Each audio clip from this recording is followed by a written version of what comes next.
Good evening, and boy do we have a phenomenal episode for you today. That's because just earlier today, a hidden transcript was made public for the very first time, which exposed a certain narrative that the government has been trying to sell the American people for well over a year now.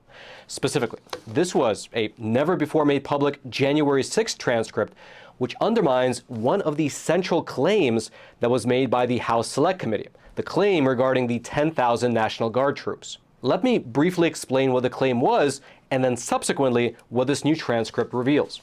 To start with, shortly after the events of January 6th, you have President Trump's chief of staff, Mr. Mark Meadows. He came out and he told interviewers that the administration had actually offered upwards of 10,000 National Guard troops to the city of Washington ahead of the planned demonstrations on January 6th.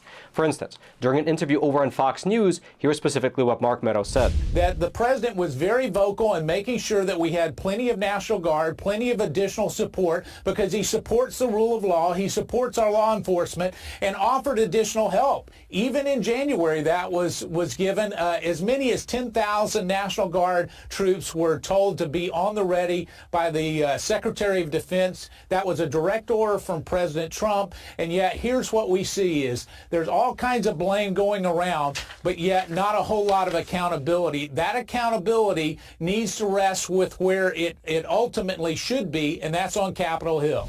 Likewise, you had the former acting Secretary of Defense, Mr. Christopher Miller. He gave an interview to Vanity Fair wherein he said that, quote, "In a meeting on January 5th, 2021, Mr. Miller told President Trump that the Department of Defense was going to provide any number of Guard personnel that Washington officials requested. President Trump, according to Mr. Miller, responded by saying, quote, 'You're going to need 10,000 people.' But Mr. Miller told the Select Committee that he never knew of any plans of that nature. There was no directive, there was no order from the president." However, it appears that the reason there was no order is because the mayor of D.C. was not interested in the offer. And she wasn't shy about saying that she was not interested. In fact, on January 5th, she publicly posted on Twitter her response letter to the Trump administration saying unequivocally that, quote, "To be clear, the District of Columbia is not requesting other federal law enforcement personnel and discourages any additional deployment without immediate notification to and consultation with the Metropolitan Police Department if such plans are underway." And so Mayor Muriel Bowser, she declined the additional troops, and she essentially passed the buck to the Capitol Police.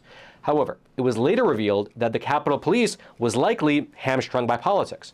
Here's specifically what the former chief of the Capitol Police, Mr. Stephen Sund, here's what he said during a Senate hearing. Quote, "I spoke about asking for Guard assistance ahead of January 6th, but that former House Sergeant-at-Arms, Paul Irvine, turned down the plan.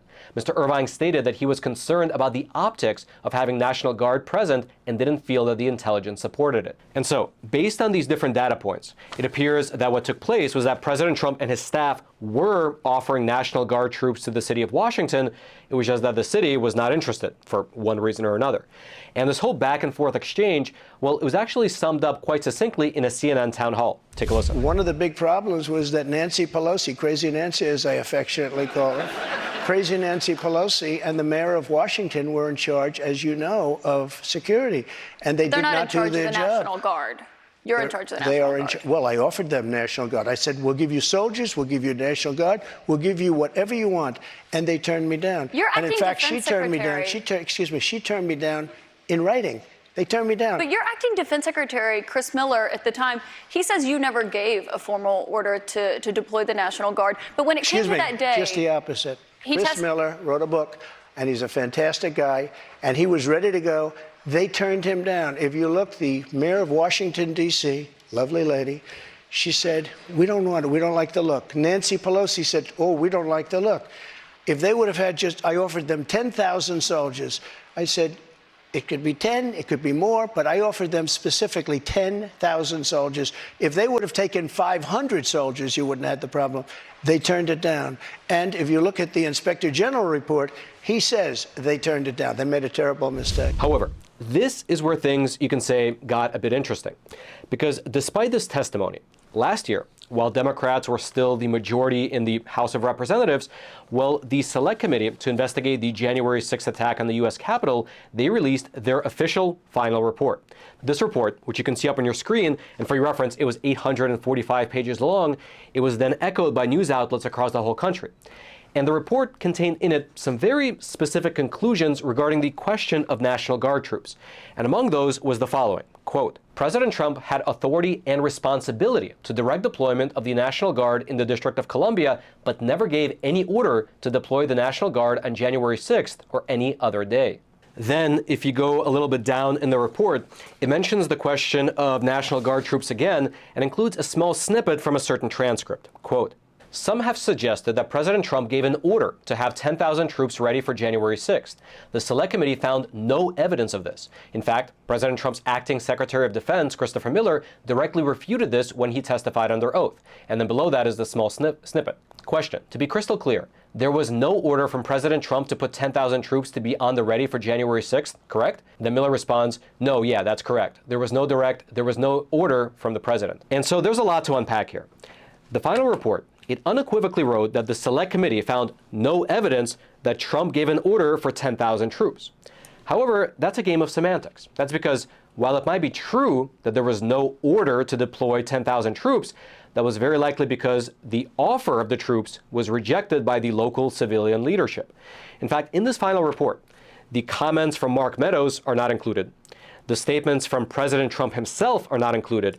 And even in that short snippet from Christopher Miller, the one that I read to you just a moment ago about there being no direct order from President Trump to deploy the troops, well, for some reason, the report failed to include Christopher Miller's previous quote, the one about how President Trump wanted the Defense Department to provide any number of Guard troops that Washington requested, adding that they'll probably need about 10,000 troops. For some reason, that first part was omitted from the final report. Now, all this we already knew. However, earlier today, a new, previously hidden transcript has just been revealed, which undermines the no evidence claim even further. Because you see, Mr. Anthony Ornato, who was the White House Deputy Chief of Staff during the time of January 6th, he was apparently also interviewed by the J6 Select Committee. However, the content of his interview never made it into the final report. And today we likely know why. The transcript of Mr. Ornato's interview, it reveals a phone conversation that he overheard. It took place between Mark Meadows, who was again Trump's White House Chief of Staff at the time, and Ms. Muriel Bowser, who was the mayor of Washington, D.C. And here's how this phone conversation went, according to the transcript of Mr. Ornato's interview with the J6 Select Committee. Quote, question. When it comes to the National Guard statement about having 10,000 troops or any other number of troops, do you recall any discussion prior to the 6th about whether or how many National Guard troops to deploy on January 6th? Answer. I do recall a conversation, I believe. It was with Mr. Meadows and the mayor, Mayor Bowser. I remember he was on the phone with her, and I had walked in for something, and I was there. And he was on the phone with her and wanted to make sure she had everything she needed. Because I think it was the concern of anti and pro groups clashing is what I recall. And not anywhere near the Capitol. This was just out in the mall area or at the event, and wanted to know if she needed any more guardsmen. And I remember the number 10,000 coming up of, the president wants to make sure that you have enough. He is willing to ask for 10,000. I remember that number. Now that you said it, it reminded me of it.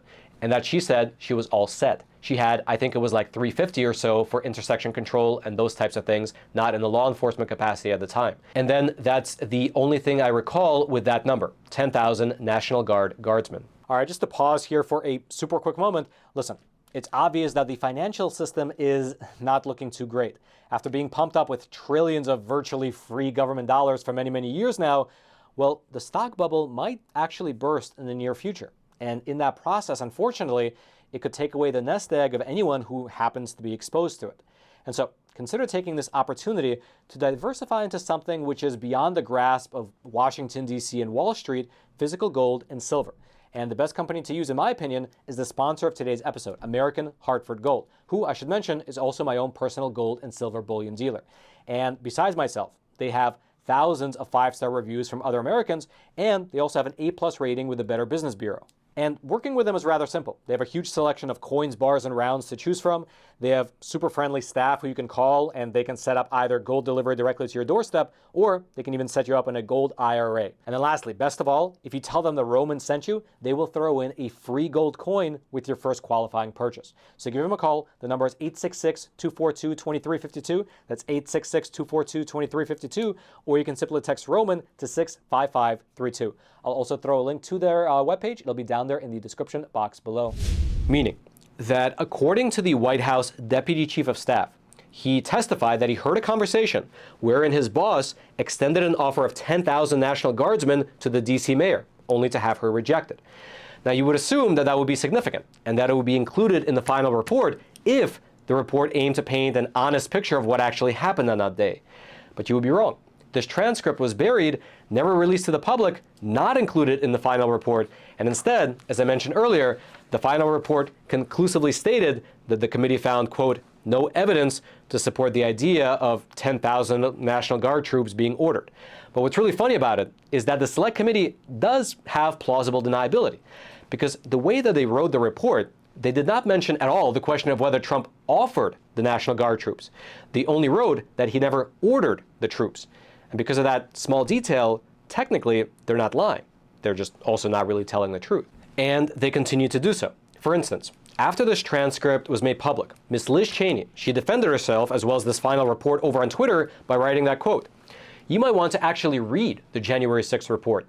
The Secretary of Defense, Christopher Miller's transcript, said that Trump never ordered 10,000 troops. But again, that is technically true, but it obfuscates what appears to be the real truth, that Trump did offer these soldiers, but he did not mobilize them because that offer was ultimately rejected. It would be similar to a husband who's driving home from work. He calls up his wife to say, hey, honey, I'm going to stop by Wendy's on the way home. Do you want anything? She says, no, I'm okay. Well, the husband comes home, and then the wife complains that he didn't buy her any food. And that is true. He did not buy her any food, but he did offer to. He would have bought it for her, but she only said that she didn't want it. That's actually a pretty apt analogy for what appears to have happened here. Regardless, Congressman Barry Loudermilk, he's a Republican from Georgia, and he's the one who actually released this news transcript to the public. Well, here's what he said alongside this transcript in a statement. Quote, the former J6 Select Committee apparently withheld Mr. Ornato's critical witness testimony from the American people because it contradicted their predetermined narrative. Mr. Ornato's testimony proves what Mr. Meadows has said all along. President Trump did in fact offer 10,000 National Guard troops to secure the U.S. Capitol, which was turned down. And the reason that this seemingly small detail matters so much is actually fairly obvious if you think about it. It's rather difficult to accuse someone of instigating an insurrection if that same person was offering 10,000 soldiers to prevent an insurrection. It would be difficult to include both narratives in one single report. And so there you have it. And actually, if you would like to dig deeper into these developments, I'd highly recommend that you check out our 3 documentaries on this particular subject. The Real Story of January 6th, the January 6th tapes, as well as January 6th, The Long Road Home. They basically cover everything that happened on that day using all available data sources, including the recently released tapes. And in my opinion, these documentaries are incredibly well done. And frankly, given the fact that the events of that particular day have remained so central to the politics of today, I'd say that these docs are a must-watch for anyone who wants a clearer picture of what really took place on January 6th. Because ultimately, the textbooks that kids will be reading generations from now are going to be controlled by government-issuing bodies. And so it's pretty much a guarantee that future generations will be taught the government-approved version of that particular day, basically the conclusions of the Select Committee report. And so I believe that equipping yourself, your family, your community, and everyone you know with the actual facts is quite important. And so that's all to say that I would highly recommend that you check out the 3 documentaries that we published over on Epoch TV, our awesome no censorship video platform. If you want to check them out, I'll throw those links down into the description box below. You can find them all there at the top of the description box, which I should mention is that same description box right below those like and subscribe buttons, both of which I hope you take a quick moment to smash so that this vital information can reach ever more people via the YouTube algorithm. And then until next time, I'm your host, Roman from the Epoch Times. Stay informed, most importantly, stay free.